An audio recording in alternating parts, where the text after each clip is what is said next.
The financial system is under attack. The cracks are beginning to show as banks are being bailed out and hard-working people yet again are left to pick up the pieces. This is unacceptable. We were told that after the 2008 financial crash that measures were put in place so that this could not happen again. Personally, I don't want to risk my family's financial future to find out if that's true or not. Are you prepared? Do you have a plan? Can you weather the storm with confidence? Don't be at the back of the line. Act now. Visit goldbusters.co.uk and protect your family today.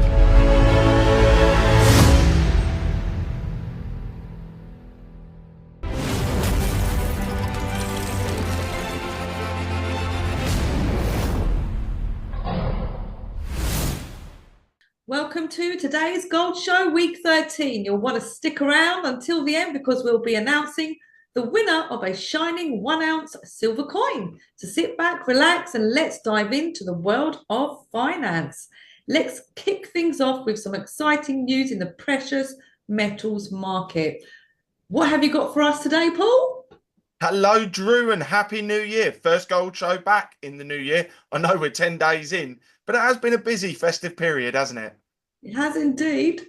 Right, Drew, we're going to jump in with our first story of the day, and we cannot start without talking about the big thing of the moment, the LA fires. Right now, Biden says the feds will cover 100% of fire response costs in Southern California. Now, as you can see from the footage that's being shared, it's bad. It's mass devastation. We're hearing reports that recovery is going to cost $50 billion. Grant Cardone's jumped in, the property entrepreneur that he is, and said it's going to be 10x that. So we are looking at $500 billion to repair this damage, because by the time you take into all the environmental reports, the certain way it's got to be built, etc., this is going to cost a fortune to rebuild. It's massive. It'll be years before it recovers. So the cost of this on the economy is going to be massive.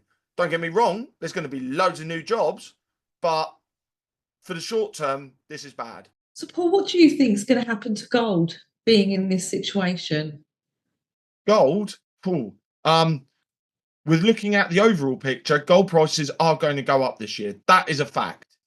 I'm sorry, but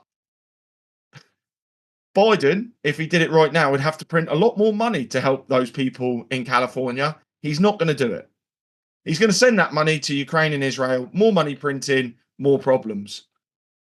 Well, following from that as well, the world's fourth largest asset manager, overseeing $4.73 trillion in assets, predicts that gold prices could surge to $3,100 an ounce this year.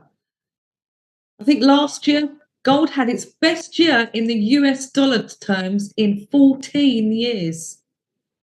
Wow, that is absolutely crazy. I think we're going to see prices of $3,500 an ounce for gold. And we are still in geopolitical turmoil. We've still got the war in Ukraine and Russia. China has been hinting at Taiwan for far too long now. We suspect there might be that action about to happen. Trump is talking about Greenland.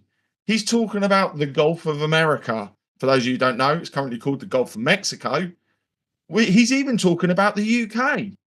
So we are going into some serious economic uncharted waters. And we need to keep an eye on it, because gold traditionally always does well when times like this are here.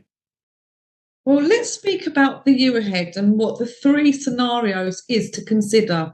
So the first one being of what you said, the bullish outlook.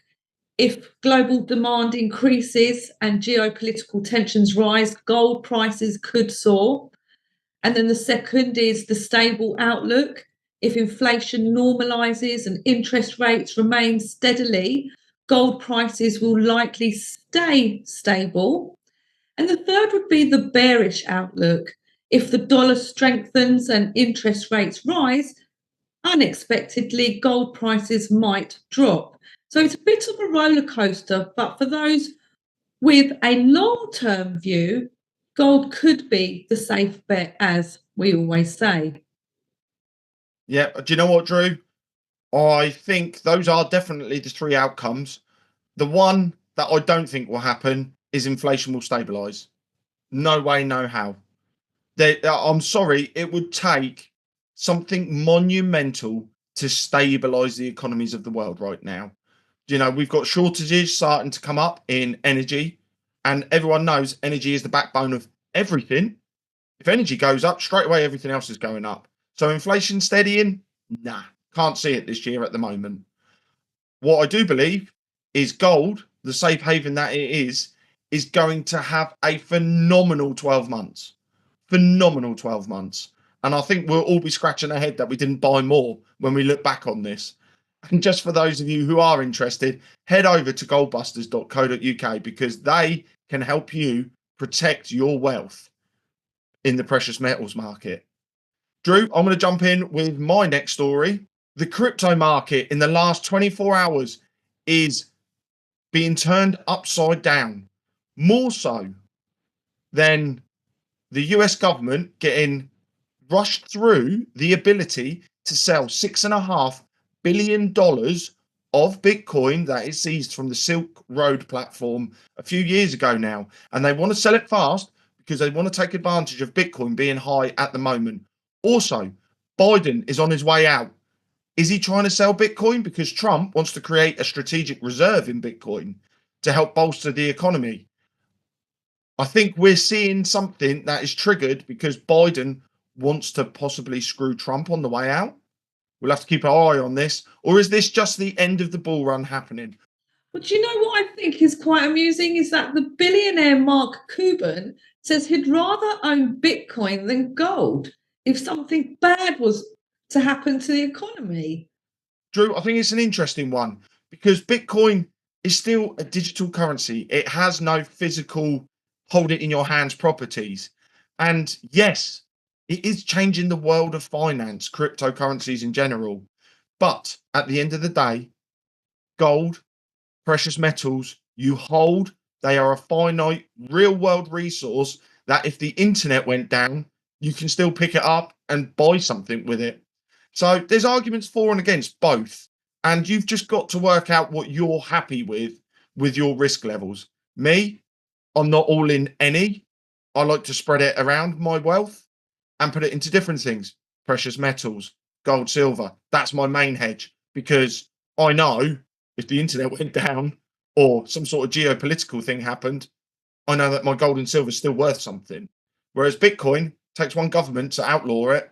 Boom, you can't spend it in that country. So we'll have to watch that one as well. Jumping into my next story, Drew, we are heading over to the UK. Guess what? The pound has fallen to its lowest in over a year after UK borrowing costs rise.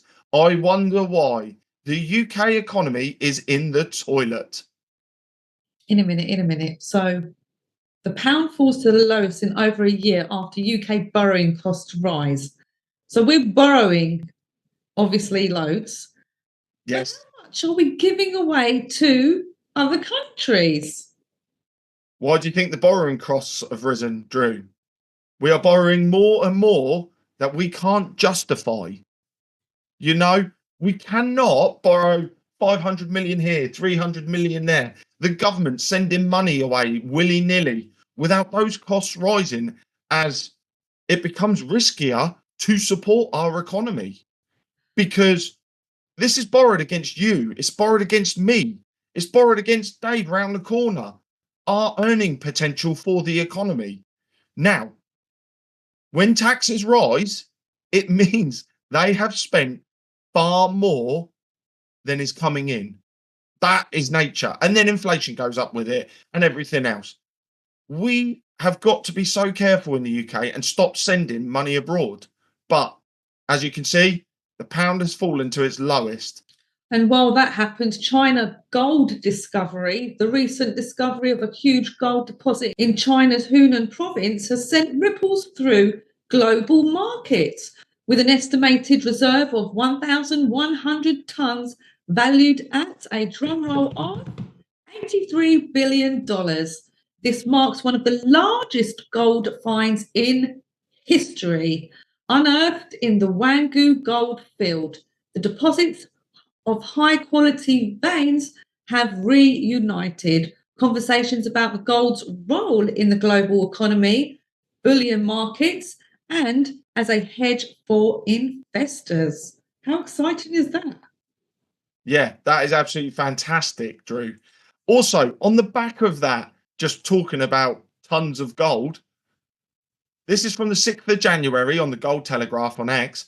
Official gold reserves rose by a further 53 tons in November. Central banks around the world continue to stockpile gold. Now, for all of you out there who are like, well, why are they buying gold? They have dollars, they have pounds, they have rubles, they have this. They only buy gold when economic uncertainty is round the corner. That is how this works. Because when the shit hits the fan, that's when they start selling the gold.